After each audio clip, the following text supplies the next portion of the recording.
As dawn broke in Jakarta last Thursday, those close to the president and his family already knew that later that morning, Soeharto would resign. Did you have a conversation with him? No, but I have a conversation with the daughter. She said at the time that he will step down the next morning, that is this morning. Just before 9 a.m, the students who'd taken over Indonesia's National Parliament building clustered around the television. They had sworn to continue this occupation until Soeharto was gone. They knew that the president would shortly be addressing the nation, but maybe it was just another cabinet reshuffle. The atmosphere was buzzing with rumours and anticipation that this might be the end of the leader they feared and despised. But no one was prepared to believe that Soeharto was gone until the words finally fell from his lips. I have decided to declare that I cease being the President of the Republic of Indonesia.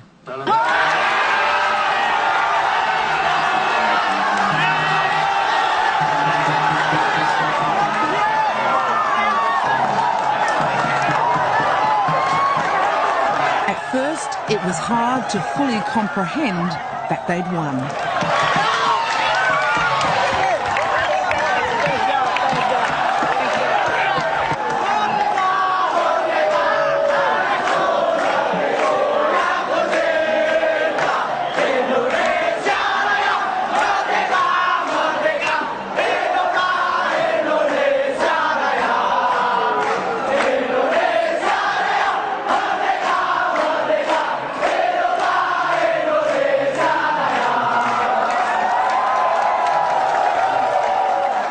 I have to take off my hat to the students for taking up such a very meaningful role for the country's future.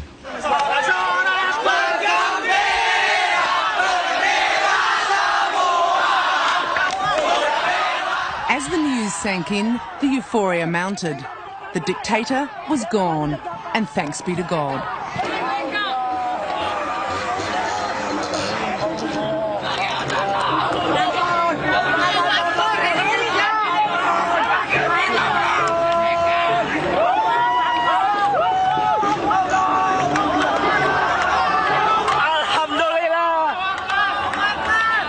Man. Allahu Akbar! Goodbye, go to hell!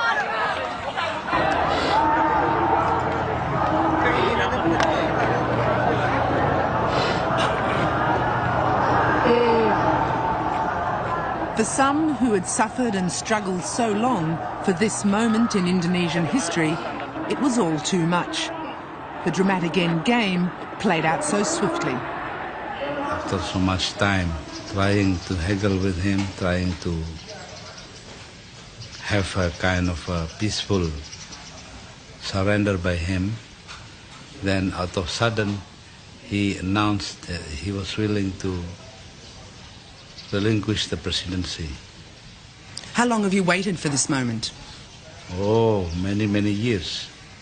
Abdurrahman Wahid heads up the largest Muslim movement in the country, the 30 million strong Nahdlatul Ulama. The moment when the 6 students were killed at Trisakti University, was that the moment when President Soeharto's days were numbered? Yes, if we look from hindsight, yes.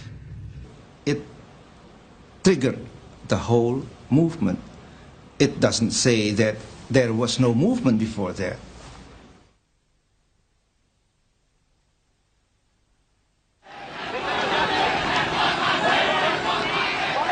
This is the start of the demonstration at Trisakti University, just 9 days before Soeharto would stand down. The president and the armed forces still believed that the tried and true practices of brutally suppressing dissent could keep him in power. But someone somewhere high up badly miscalculated how to treat this protest. Let's not always blame the foot soldiers, you know. They may have been committing wrong acts, But it's It's the top people in the armed forces who bear responsibility. It's the top people that need to also be accountable for this.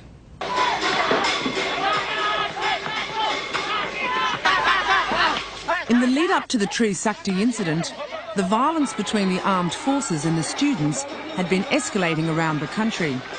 There were beatings, tear gas and rubber bullets, and in recent weeks, activists were disappearing, some reappearing with horrific tales of torture. But until May the 12th at Trisakti, no student had been shot dead in Jakarta with live ammunition for making a political protest. It was, however, something they feared. A lot of young people are determined to go on the streets and demand change. I mean, they want to know bottom line questions like, will you shoot them? I mean, it's not a black and white situation that you paint. You know, we carry out dialogue. We meet them face to face. We discuss with them. We try to talk things out. But if they remain unconvinced, if they defy you? We are 200 million people. If they defy you, though? We are 200 million people. Who are they? We are a people's army. We will never go against our people. But if 1 million people turn out into the streets? If 1 million people turn out to the street, let us see.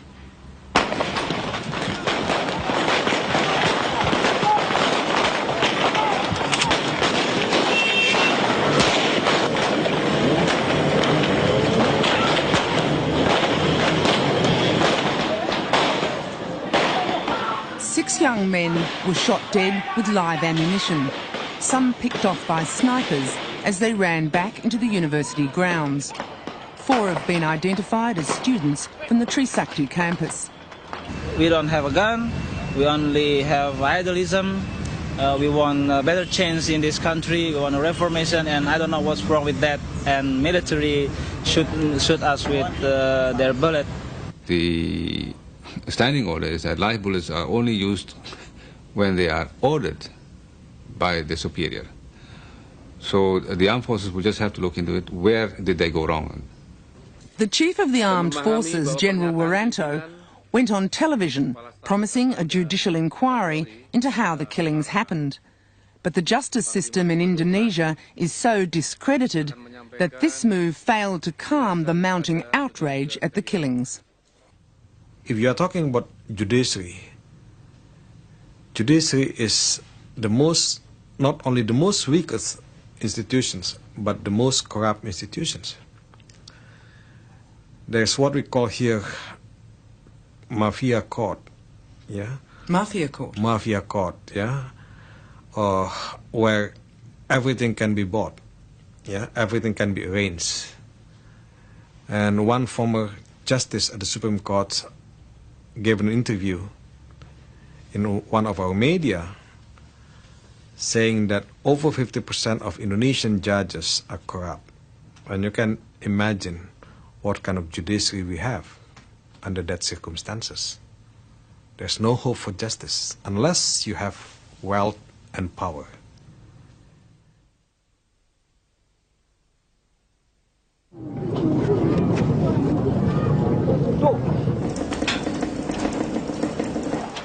The day after the shooting, Jakarta was on fire. A total of 4,000 shops, supermarkets, restaurants and workshops were burnt down, damaged or looted. 500 banks and over 1,000 houses were torched or vandalised, including that of the richest man in Indonesia, one of Soeharto's inner circle of cronies. The value of the battered Indonesian currency plunged to even greater depths.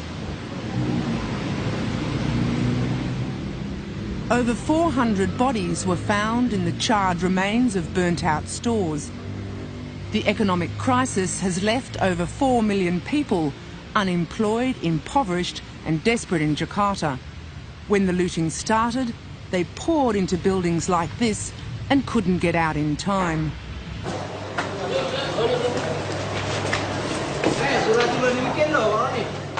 Only half of the bodies taken here to this university hospital could be identified by the families looking for their relatives.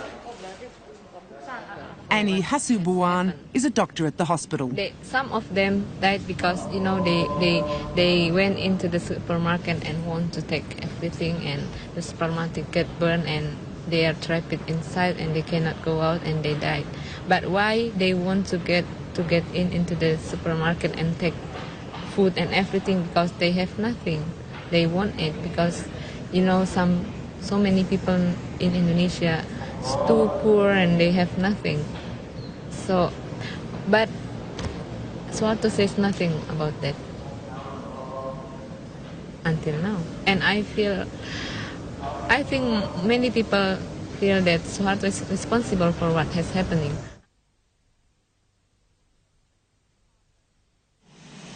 President Soeharto had been away in Cairo when the Trisakti students were killed. 3 days later he returned. There was no word of regret for their deaths. He'd issued an ambiguous statement that if he were no longer trusted, that he'd lead the country from behind, and promised to enact political reform. But it was very quickly made very clear that this was no offer to resign. Over the weekend, the students were gathering strength and support. Of course we'll keep on fighting. We have started a long time ago, and why we have to stop now? Is there a compromise? Can you accept a reform here if President Soeharto stays in power? Does he President Soeharto is not a part of the solution, he's a part of the problem. So Rama Pratama is one of the leaders of the student movement. He's a political science student at the University of Indonesia. It would be wrong to say the student movement does not have its factions and even its petty jealousies among leadership figures. But it's nevertheless remarkable for the unity they've maintained in the crisis. Part of the reason for this is that they've deliberately kept their stated goal simple and agreed: the immediate replacement of President Soeharto with a leader committed to a program of political reform. Whoever the various factions may prefer as an alternative president, their leaders are disciplined enough to keep it to themselves. Who do you want to be president of Indonesia? We don't care with that. We are not a political parties. We have no agenda, political agenda. Our bargain is a system. Whoever will be the leader, if they do this system, we will support them.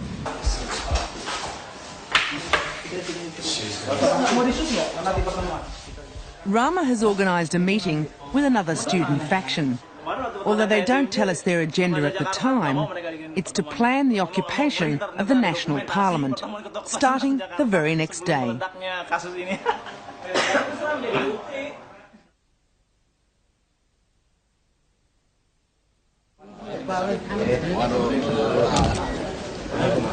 Monday morning, 10 a.m.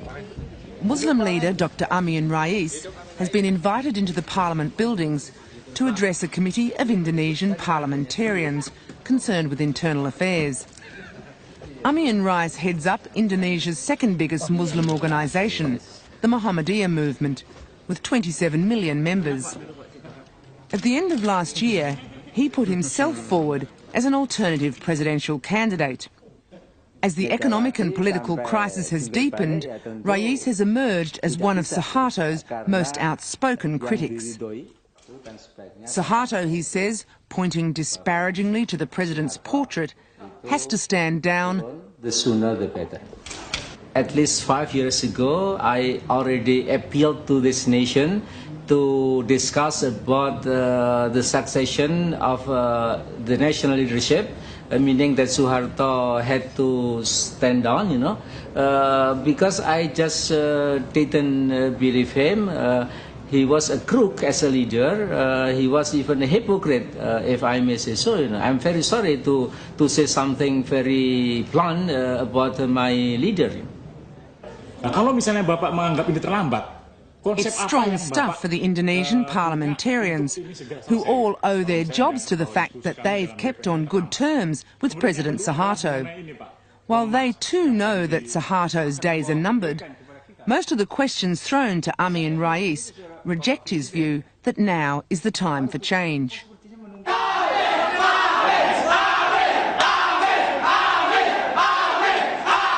But even as they debate the issue, right outside the committee room, the students have begun their planned occupation of the Parliament ground and buildings.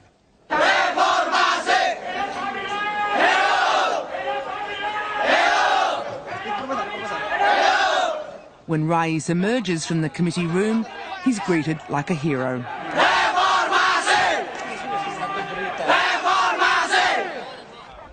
Although the military initially positioned themselves as a barrier between the students and the Parliament building, there's no attempt to stop the students flooding into the grounds and the corridors of power.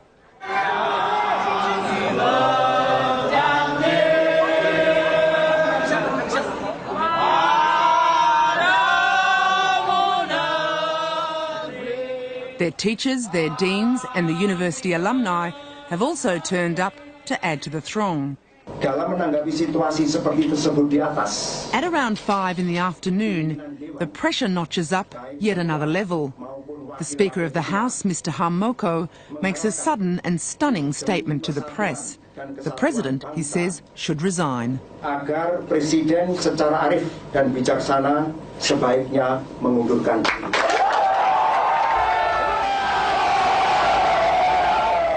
Harmoko is also the chairman of Soeharto's own creation, the ruling Golkar party. And I was hugely surprised at Harmoko's courage to do that.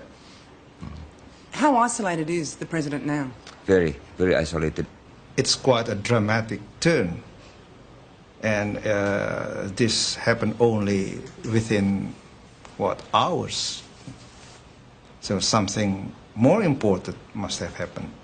I mean, the balance of power must be shifting without we knowing it. I don't know what it is. Probably it's also their reading of the shift of the balance of power must give them a boost or an impetus to do what they did this afternoon. Dr Marsilan Simanjuntak is a leading figure in the Indonesian Forum for Democracy. In the mid-1970s, he spent 1.5 years in jail for his political views. Dr Simanjuntak knows Soeharto's skills too well to be sure that the showdown has really come for the President. I don't want to be too early to say that this is a showdown. Why it's not a showdown yet? Because we have not yet feel or we have not yet seen the strike back of Soeharto. We haven't seen yet, considering what he has behind him, we haven't seen yet his response to what is done to him these days. Do you expect one, a strike back? Yes. Are you personally fearful because you have been one of the most outspoken leaders of this movement in these very tense times? Do you feel that the President may strike at you? Yes, I don't rule out this possibility. Even last week I got a political rumor, but I think it was almost authentic, that there was an instruction from the palace to arrest me, and even there is one Major General who was in charge to do that, and then he was hesitating to arrest me, and finally the instruction was cancelled, and I'm happy for that. How many political prisoners remain now in Indonesian jails? Only God knows, perhaps. I don't know how many political prisoners we have. Certainly, there are political prisoners in Jakarta. Some students were still in jail. Some activists are still in jail. And you still have political prisoners in East Timor, in West Irian, in Aceh. And no one can keep track on that. No one can keep track on that, yeah? So this is what has been, what should be resolved, yeah? By any leaders, any governments come to power.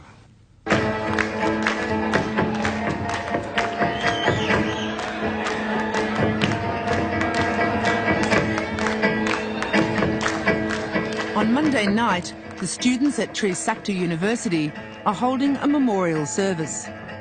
It's now 6 days since the students were killed here at the campus.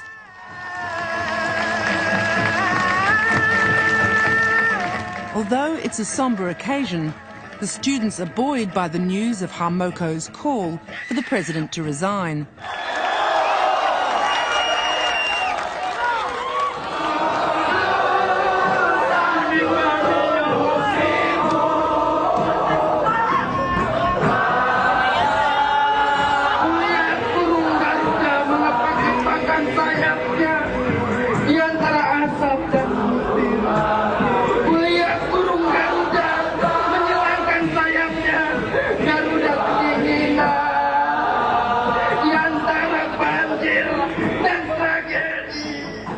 At around 9 o'clock, there's a candlelit remembrance for the students who died.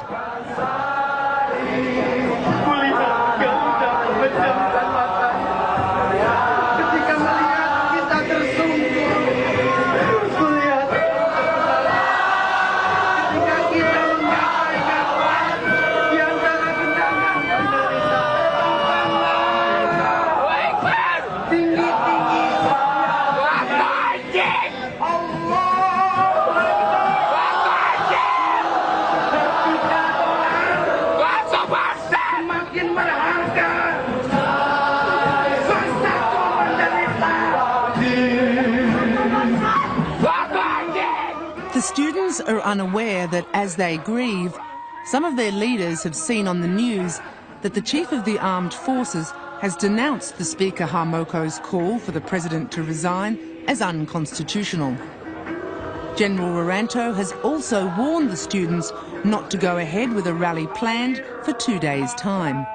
People might get hurt. The student leaders decide that it would be dangerous and irresponsible to tell this crowd what the army has said. Better to let them find out in the morning. We have over 1,000 massive here, over 1,000 students here. Just because of the shooting of the army on the 12th May, all the people become very angry, all the students very angry. So if we give this statement to the students directly right now, in this moment, I do not know what they will do. We are not afraid of their madness. Maybe they are going mad. I don't know about that. But what we are afraid, we do not want any bloody tragedy happen again in this campus. That's for sure. That's why we will not announce this statement right now. We will announce it tomorrow. Will you still go ahead with the march on Wednesday? We will. We will do that. Even if our blood came to the last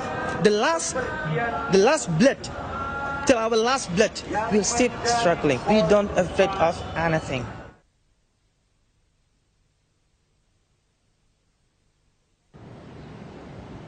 It's the day before the students have planned to march to the National Monument in the centre of Jakarta on what's called National Awakening Day.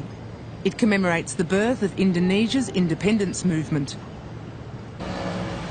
At Muhammadiyah headquarters, the Muslim youth are waiting for their leader, Amin Rais, to arrive. Rais has said that 1 million of his supporters will join the march. Then the news comes through that the president is about to appear on national television. Everyone understands that this will be Soeharto's way to try and stop the march from going ahead. The president has gathered some of his more moderate critics to join him at the palace. Among them is the widely respected Muslim leader, Abdurrahman Wahid.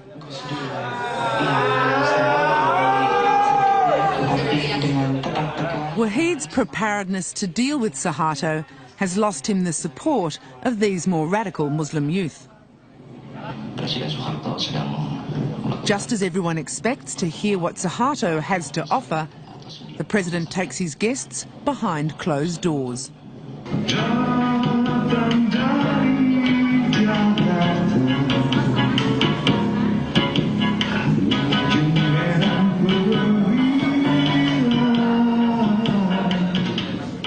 While the people of Indonesia are left to watch daytime television popular culture, Soeharto tells the group he's assembled at the palace that he is prepared to enact political reform. One of the group tells him bluntly that what the people mean by political reform is that he should resign. And the President's response? Yeah, he responded by saying that, you know, everything will be seen after the, you know, the Constitution. It doesn't sound from what you're saying as if he understood the strength of feeling in the country. Yes, he doesn't understand. We know it for sure. Why does the President fail to appreciate that people want him to leave now? Well, I think recently, during the past few years, he has been living in a different reality. He's lost touch, and he's increasingly overconfident of himself. Amin Rais was not invited to the palace meeting, but after it's over, he calls a press conference to respond to the outcome. Soeharto has announced that he'll call an early election and he won't stand for president again. But without a definite timetable for when he'll go, this announcement is read as a strategy to buy more time.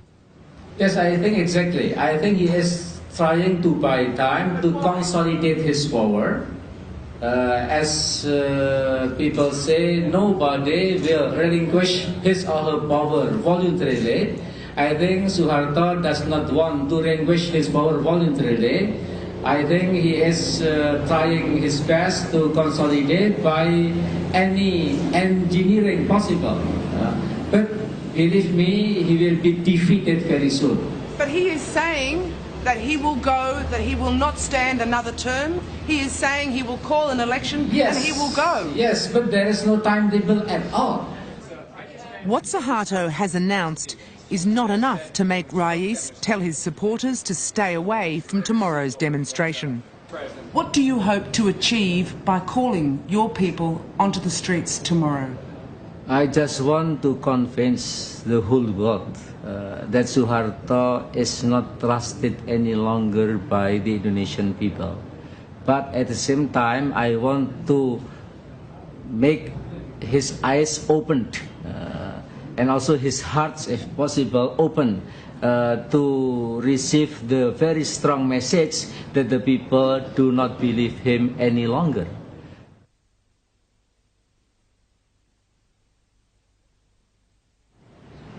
Early the next morning, the streets of central Jakarta are eerily deserted. The only people standing around are soldiers.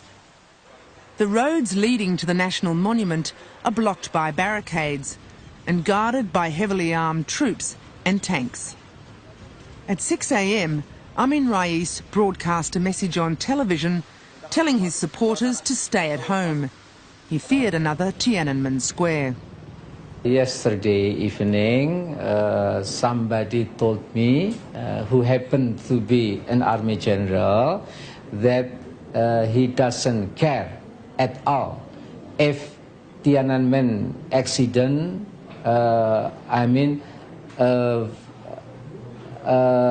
accident like Tiananmen will take place today in Jakarta. Menghadap pimpinan DPR dan pimpinan fraksi supaya ada keputusan hari ini juga agar DPR tidak mengambang dalam mengambil keputusan reformasi atau mati.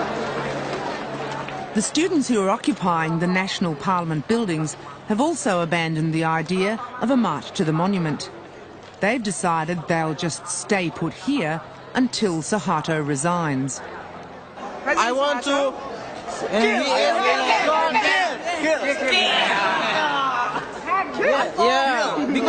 because I'm so not kill, but kill. Step down. Oh, yes, I understand. Yeah, okay. And will you stay here until he steps down? Oh, yes, of course, of course. You will stay here yes, until the president steps down? Yes, that is my our idealism.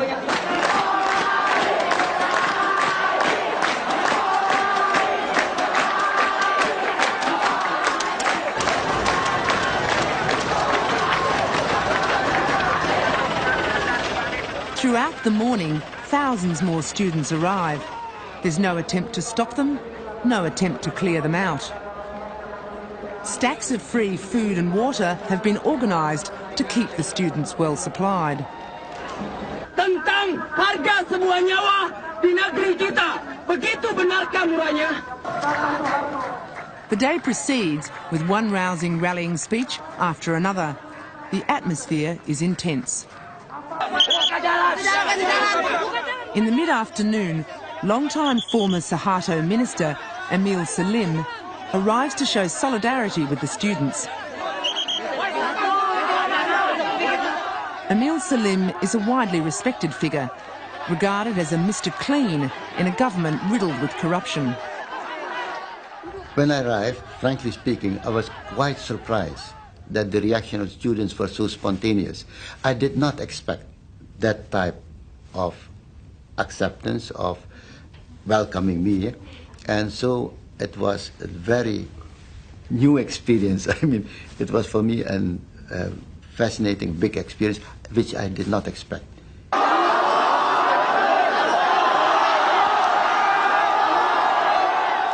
The whole experience of meeting the students makes Emil Salim realise that ideas like holding new elections in 6 months' time are a dangerous joke.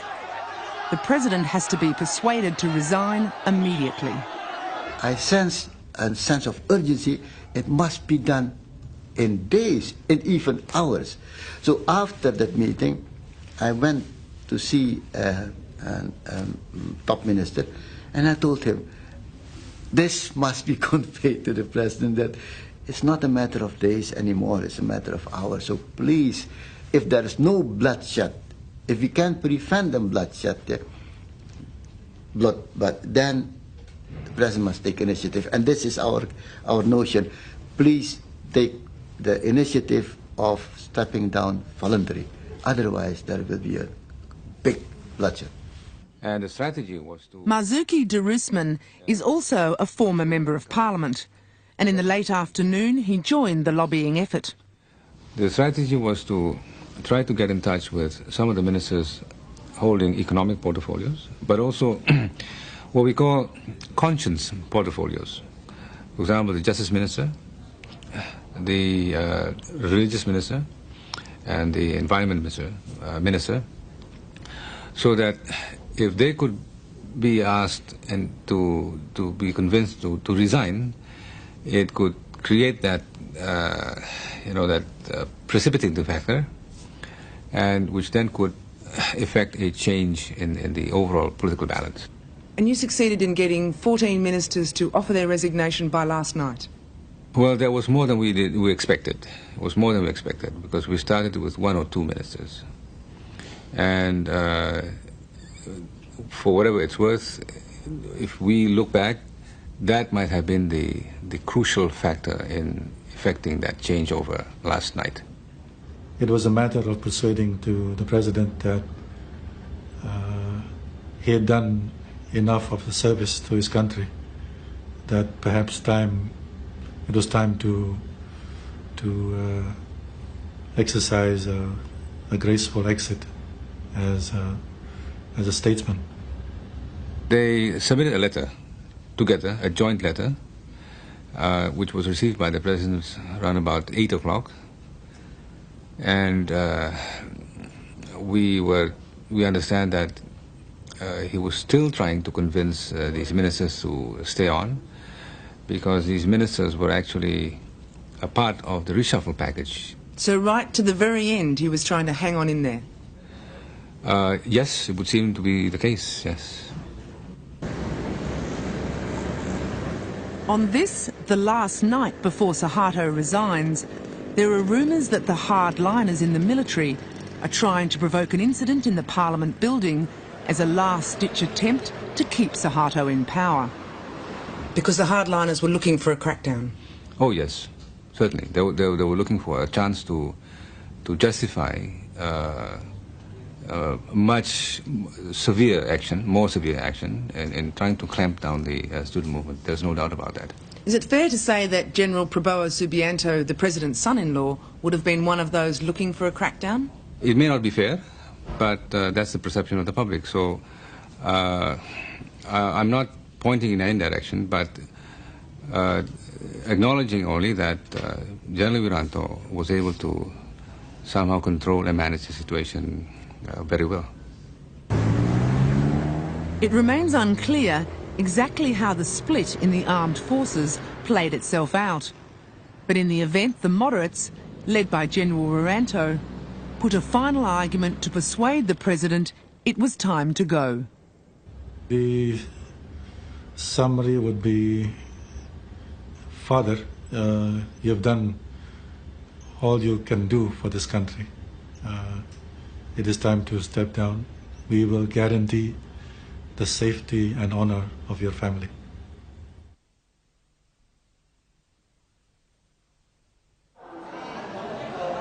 At midnight, while the students sleep another night in the Parliament building, President Soeharto's oldest daughter, Tutut, phones Abdurrahman Wahid. She tells him her father has decided to resign. She said at the time that he would step down the next morning, that is this morning, and that the reason is because there is enough big number of the members of parliament will try to desert him. Just after 9 the following morning, President Soeharto is history. Saya memutuskan untuk menyatakan berhenti dari jabatan saya sebagai Presiden Republik Indonesia terhitung sejak saya bacakan pernyataan ini. Well, this is the living of a man of big ideas, man of big thinking. But now he has to go out. I think history will judge Soeharto as a very unfortunate leader. He had been given chance by his people to develop his country, and then he has a very bad end, and then he will be remembered by history as a nepotistic leader, as a corrupt leader. For all his faults, for all the problems that he had with his family, the business associates, and the difficulties he had in handling the various sycophants in and outside governments throughout the past 25 years, on balance, he is a great man. I admire his tactical genius, I admire his grace under pressure, and I admire his ability to think clearly in times of stress. And I regret very much that a lot of these abilities has been lost during the past 5 years, perhaps because he's been there too long. Will you have any memories of Soeharto about qualities of his that you admire? Well, you come again 6 months from now and I'll tell you what I admire about him. Not now. It's more correct to look this not as an end of era, but a beginning of a different era. A beginning of a different era where people feel confident in coming out criticizing, and people feeling confident in stating their views openly. We don't want a military leader again because we want a democratization process happen in this country.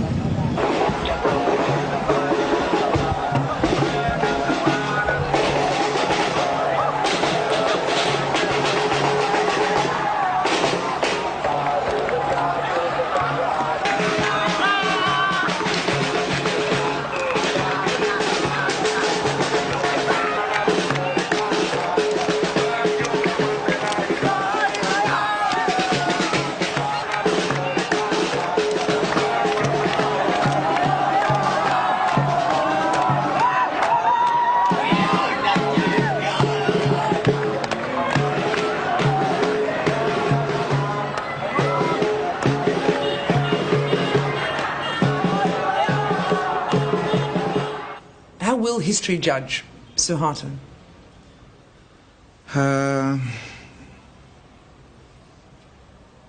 history as written by whom?